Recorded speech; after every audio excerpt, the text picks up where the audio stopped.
This is the LG G5. It's a 5.3-inch Android smartphone with a long and admirable spec sheet. It's made out of aluminum and hey, it even has two cameras on the back. But we've seen all of those things before. The thing that truly makes the LG G5 unique and different is its modularity.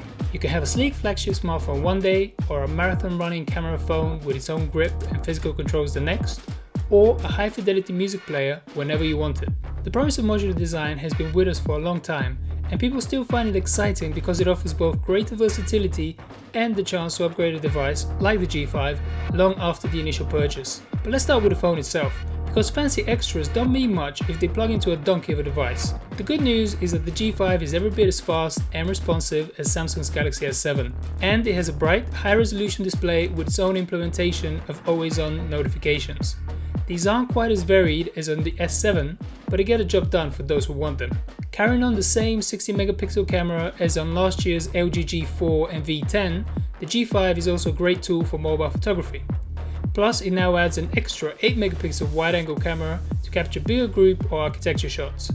Switching between the two is done quickly, and LG software includes neat options that combine the two frames for creative effects. Capturing a shot taken with the two cameras at the same time also takes very little processing time. The performance, display and camera of the G5 are truly a flagship quality and leave very little cause for complaint. Android Marshmallow is predictably and consistently awesome. The G5's new aluminum unibody case is a significant upgrade over LG's usual plastic, and now that the phone is smaller at 5.3 inches, it's also more ergonomic and comfortable to use with one hand than the G4. That being said, having a hole at the bottom of the phone to accept plug-in modules has led to a compromised fit and finish and a general lack of refinement. Here's how swapping the G5 modules works. First, you remove the phone's bottom part, which, by the way, doesn't sit flush with the device and irritates with its rough edge. That takes out a battery, which you have to detach. Once you free the battery, you have to reattach it to the new module. And once you've wrestled that combo together, you jack it back into the phone, in the correct orientation. When you nail it, the whole process can feel rather like deconstructing a weapon and then putting it back together again. It's just fun to do.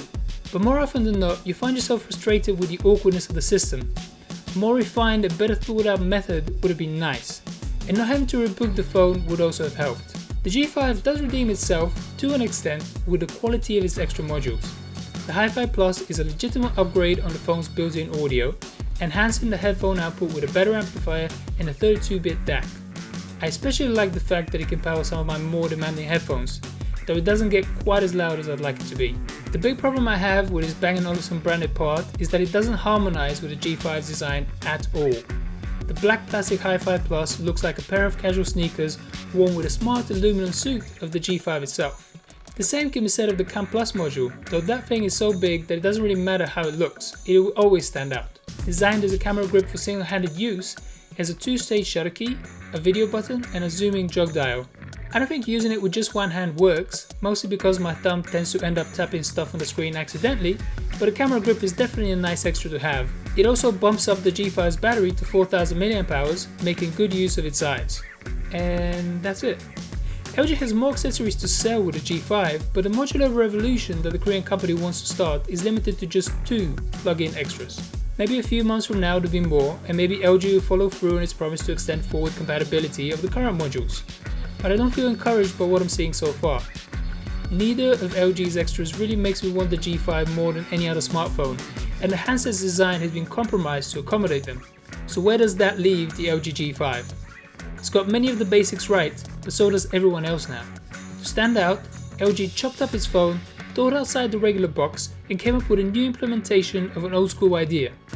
The premise of modular phones isn't bad, but LG's first attempt at making it a reality is.